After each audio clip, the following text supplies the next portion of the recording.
Hello ಗುರುವೆ, ಖಡಕ್ ಸಿನಿಮಾದ OTT ರೆಕಮೆಂಡೇಶನ್ಸ್ ವಿಡಿಯೋಗೆ ಸುಸ್ವಾಗತ. ಈ ವಾರ ಯಾವೆಲ್ಲ ಸಿನಿಮಾಗಳು ಸೀರೀಸ್ಗಳು OTTಯಲ್ಲಿ ರಿಲೀಸ್ ಆಗಿದೆ, ಯಾವ್ದನ್ನ ಮಿಸ್ ಮಾಡದೆ ನೋಡಬೇಕು ಅಂಡ್ ಯಾವ್ದನ್ನ ಸ್ಕಿಪ್ ಮಾಡಿದ್ರು ಪರವಾಗಿಲ್ಲ ನಡೆಯುತ್ತೆ ಅಂತೆಲ್ಲ ಇವತ್ತಿನ ವಿಡಿಯೋದಲ್ಲಿ ಹೇಳ್ತೀನಿ. ಬನ್ನಿ ನೋಡ್ಕೊಂಬರೋಣ. ಸಿದ್ಲಿಂಗು 2 ಇದು ವಿಜಯ್ ಪ್ರಸಾದ್ ಅವರು ಡೈರೆಕ್ಟ್ ಮಾಡಿ ಲೂಸ್ ಮಾದ ಅಲಿಯಾಸ್ ಯೋಗಿ ಅವರು ಲೀಡ್ ಆಗಿ ಕಾಣಿಸ್ಕೊಂಡಿರುವಂತಹ ಸಿನಿಮಾ. ಸಿದ್ಲಿಂಗು ಪಾರ್ಟ್ 1 ಸಿನಿಮಾ ನಿಮ್ಗೆ ನೆನಪಿದ್ರೆ ಮಂಗಳಾ ಟೀಚರ್ ಮೇಲಿನ ಅವನ ಪ್ರೀತಿ, ಆ ಕಾರ್ನ ಕ್ರೇಜು ಎಲ್ಲವೂ ನಿಮ್ಗೆ ಗೊತ್ತೇ ಇರುತ್ತೆ.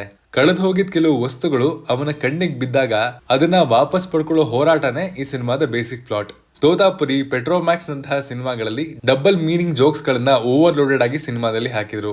ಅದು ಇಲ್ಲಿ ರಿಪೀಟ್ ಆಗದ ರೀತಿ ನೋಡ್ಕೊಂಡಿದ್ದಾರೆ ಅಂಡ್ ಫ್ಯಾಮಿಲಿ ಆಡಿಯನ್ಸ್ ಕೂತು ಇದನ್ನ ನೋಡಬಹುದಾಗಿದೆ. ಬಟ್ ಇಲ್ಲಿನ ಎಕ್ಸಿಕ್ಯೂಷನ್ ಸಖತ್ ಸರ್ಫೇಸ್ ಲೆವೆಲ್ ಅಲ್ಲಿದೆ.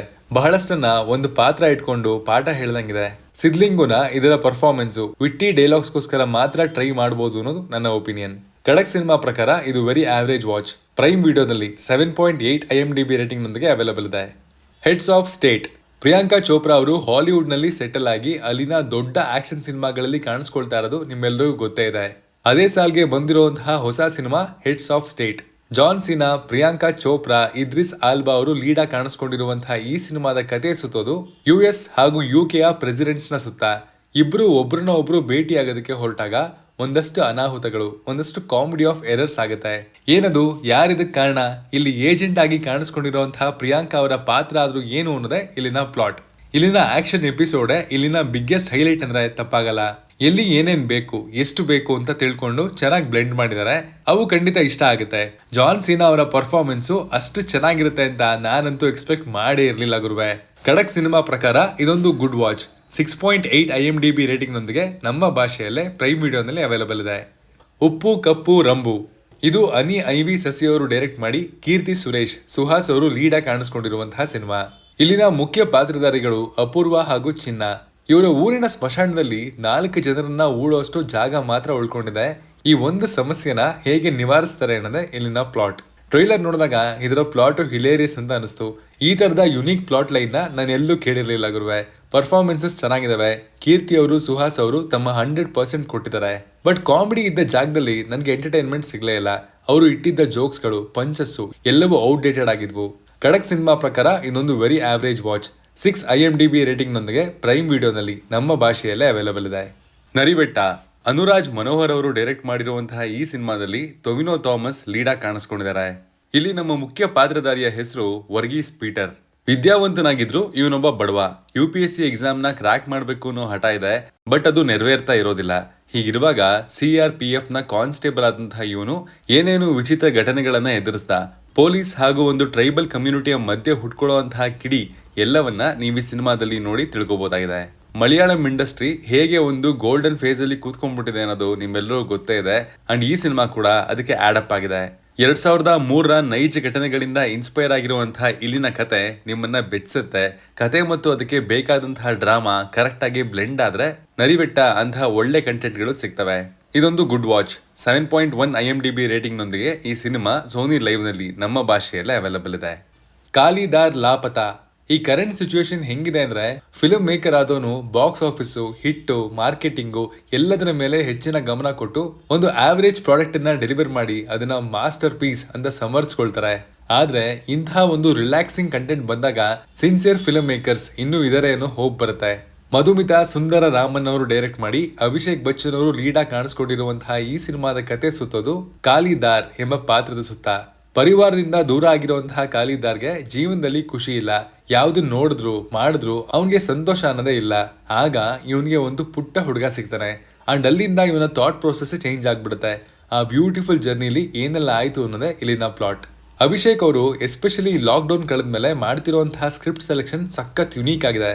ಸಿನಿಮಾದ ಔಟ್ಕಮ್ ಬಗ್ಗೆ ಯೋಚಿಸದೆ ತನ್ನೊಳಗೆ ಇರುವಂತಹ ಆಕ್ಟರ್ನ ಸ್ಯಾಟಿಸ್ಫೈ ಮಾಡೋದಕ್ಕೆ ಈ ಪ್ರಯತ್ನಗಳು ಅನ್ನೋದನ್ನ ನಾನು ನಂಬಿದ್ದೀನಿ. ಕಥೆಯ ಜೊತೆಗೆ beautiful drama portions, emotional portions ನಿಮ್ಮನ್ನ ಖುಷಿ ಪಡಿಸುತ್ತೆ. ಖಡಕ್ ಸಿನಿಮಾ ಪ್ರಕಾರ ಇದೊಂದು ಗುಡ್ ವಾಚ್. 8.5 IMDb ರೇಟಿಂಗ್ ನೊಂದಿಗೆ ZEE5 ನಲ್ಲಿ ಹಿಂದಿ ಭಾಷೆಯಲ್ಲಿ ಅವೈಲಬಲ್ ಇದೆ. ಥಗ್ ಲೈಫ್ ಎಲ್ರಿಗೂ ಗೊತ್ತಿರೋ ಹಾಗೆ ಕನ್ನಡ ವಿರೋಧಿ ಹೇಳಿಕೆ ಒಂದನ್ನ ಪಾಸ್ ಮಾಡಿ ಈ ಸಿನಿಮಾ ಇಲ್ಲಿ ರಿಲೀಸ್ ಆಗಿರಲಿಲ್ಲ.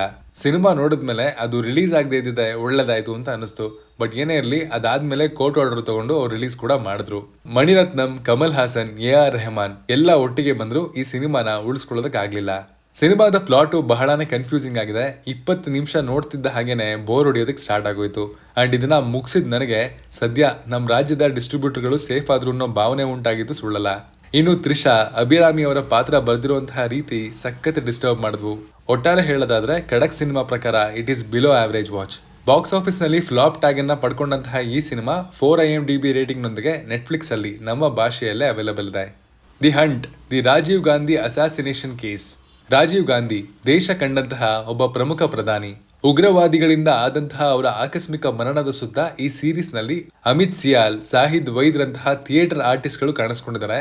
ನೈಜ ಘಟನೆಗಳನ್ನ ಆಧರಿಸಿ ಸೀರೀಸ್ ಅಥವಾ ಮೂವಿ ತಯಾರಾಗ್ತವೆ ಅಂದ್ರೆ ಎಲ್ಲಿ ಒಂದು ವರ್ಗವನ್ನ ವಹಿಸ್ಕೊಂಡು ಅದನ್ನ ಪ್ರೆಸೆಂಟ್ ಮಾಡ್ಬಿಡ್ತಾರೋ ಅನ್ನೋ ಭಯ ಅಂತೂ ಇರುತ್ತೆ. ಬಟ್ ಇಲ್ಲಿ ಅದಾಗಿಲ್ಲ.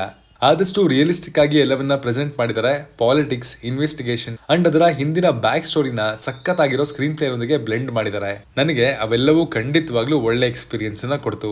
ಖಡಕ್ ಸಿನಿಮಾ ಪ್ರಕಾರ ಇದೊಂದು ಗ್ರೇಟ್ ವಾಚ್. 8.4 IMDb ರೇಟಿಂಗ್ ನೊಂದಿಗೆ ಸೋನಿ ಲೈವ್ ನಲ್ಲಿ ಅವೈಲೇಬಲ್ ಇದೆ. ಪುಣೆ ಹೈವೇ. ರಾಹುಲ್ ಖನ್ನಾ ಅವರು ಆಕ್ಷನ್ ಕಟ್ ಹೇಳಿರುವಂತಹ ಈ ಸಿನಿಮಾದಲ್ಲಿ ಅಮಿತ್ ಸಾದ್ ಲೀಡ್ ಆಗಿ ಕಾಣಿಸ್ಕೊಂಡಿದ್ದಾರೆ. ಕಥೆಯ ಒನ್ ಲೈನರ್ ಬಹಳ ಸಿಂಪಲ್ ಗುರುವೆ. ಒಂದು ಹುಡುಗಿಯ ಮರ್ಡರ್ ಆಗಿದೆ ಅಂಡ್ ಇಲ್ಲಿ ಸುಮಾರು ಜನ ಸಸ್ಪೆಕ್ಟ್ ಗಳು ಇದ್ದಾರೆ.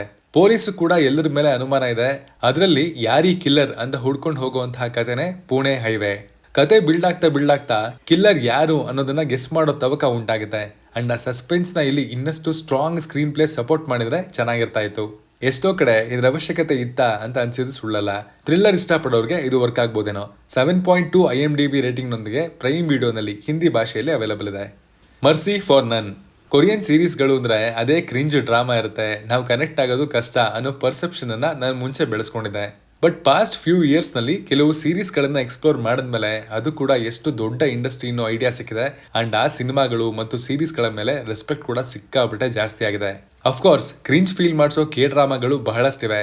ಬಟ್ ಗ್ಲೋಬಲ್ ಆಡಿಯನ್ಸ್ ನ ಗಮನದಲ್ಲಿ ಇಟ್ಕೊಂಡು ತಯಾರು ಮಾಡಿರುವಂತಹ ಸೀರೀಸ್ಗಳು ರೀಸೆಂಟ್ ಟೈಮ್ಸ್ ನಲ್ಲಿ ಹೆಚ್ಚಾಗಿ ಬರ್ತಿದೆ. ಆ ಸಾಲಿಗೆ ಈ ಶೋ ಕೂಡ ಸೇರ್ಕೊಳ್ಳುತ್ತೆ. ಊರಿನ ದೊಡ್ಡ ಕ್ರಿಮಿನಲ್ ಗ್ಯಾಂಗ್ ನ ಜೊತೆಗೆ ಕೆಲಸ ಮಾಡ್ತಿದ್ದಂತಹ ಇಬ್ರು ಅಣ್ಣ ತಮ್ಮದಿರಲ್ಲಿ ತಮ್ಮನ ಕೊಲೆ ಆಗ್ಬಿಡುತ್ತೆ. ಇದರಿಂದ ನೊಂದ ಅಣ್ಣ ಆ ಕೊಲೆಯಲ್ಲಿ ಭಾಗಿಯಾದ ಎಲ್ಲರನ್ನ ಸಾಯಿಸ್ತಾ ಬರೋದೇ ಇಲ್ಲಿನ ಪ್ಲಾಟ್. ಸ್ಟೋರಿ ಸಖತ್ ಸಿಂಪಲ್ ಆಗಿದ್ರು ಇಲ್ಲಿನ ಆಕ್ಷನ್ ಅಂಡ್ ಎಲ್ಲಾ ಕ್ಯಾರೆಕ್ಟರ್ ಗಳನ್ನ ಕಟ್ಟಿರುವಂತಹ ರೀತಿ ನಿಜವಾಗ್ಲೂ ಅಮೇಸಿಂಗ್. ಖಡಕ್ ಸಿನಿಮಾ ಪ್ರಕಾರ ಆಕ್ಷನ್ ಲವರ್ಸ್ಗೆ ಇದು ಗುಡ್ ವಾಚ್. 7.5 IMDb ರೇಟಿಂಗ್ ನೊಂದಿಗೆ ಹಿಂದಿ, ಇಂಗ್ಲಿಷ್, ಕೊರಿಯನ್ ಭಾಷೆಗಳಲ್ಲಿ ನೆಟ್ಫ್ಲಿಕ್ಸ್ ಅಲ್ಲಿ ಅವೈಲೇಬಲ್ ಇದೆ.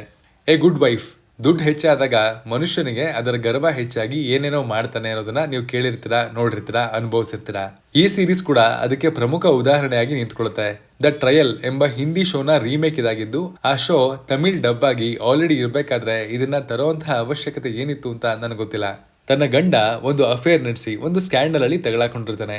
ಹೇಗೆ ಅವನ ಪತ್ನಿಯಾದ ತರುಣಿಕಾ ಅಕ್ಕ ಪ್ರಿಯಾಮಣಿ ಅವನ ಪರ ಹೋರಾಡ್ತಾರೆ ಅನ್ನೋದೇ ಇಲ್ಲಿನ ಪ್ಲಾಟ್. ದ ಟ್ರಯಲ್ ಎಂಬ ಹಿಂದಿ ಸೀರೀಸ್ ನ ರೀಮೇಕ್ ಇದಾಗಿದ್ದು ಫ್ರೇಮ್ ಟು ಫ್ರೇಮ್ ಕಾಪಿ ಅಂದ್ರೆ ತಪ್ಪಾಗಲ್ಲ. ಕಥೆಯ ಫೌಂಡೇಶನ್ ಚೆನ್ನಾಗಿದೆ, ಆದ್ರೆ ಮುಂದೇನಾಗುತ್ತೆ ಅನ್ನುವಂತಹ ಕುತೂಹಲ ಇದು ಉಂಟು ಮಾಡ್ಲಿಲ್ಲ. ಸ್ಕ್ರೀನ್ ಪ್ಲೇ ಲ್ಯಾಗ್ ಅನ್ಸುತ್ತೆ. ಒಳ್ಳೆ ಪರ್ಫಾರ್ಮೆನ್ಸ್ ಗಳು ಈ ಶೋನ ಕಾಪಾಡಿದೆ ಅಂತ ಹೇಳ್ತೀನಿ. ಖಡಕ್ ಸಿನಿಮಾ ಪ್ರಕಾರ ಇದೊಂದು ಡೀಸೆಂಟ್ ವಾಚ್. 6.3 IMDb ರೇಟಿಂಗ್ ನೊಂದಿಗೆ ಜಿಯೋ ಹಾಟ್ ಸ್ಟಾರ್ ನಲ್ಲಿ ಕನ್ನಡದ ಭಾಷೆಯಲ್ಲೇ ಅವೈಲೇಬಲ್ ಇದೆ. ಇದಾಗಿತ್ತು ಈ ವಾರದ OTT ರೆಕಮೆಂಡೇಶನ್ಸ್ ವಿಡಿಯೋ. ಇದರಲ್ಲಿ ಯಾವ್ದು ನಿಮಗೆ ತುಂಬಾ ಇಷ್ಟ ಆಯ್ತು ಅಥವಾ ಯಾವ್ದನ್ನ ನೋಡ್ಬೇಕು ಅಂತ ಅನ್ಕೊಂಡಿದ್ದೀರಾ ಎಲ್ಲವನ್ನ ಕಮೆಂಟ್ ಮಾಡಿ ತಿಳಿಸಿ. Signing off, Manu.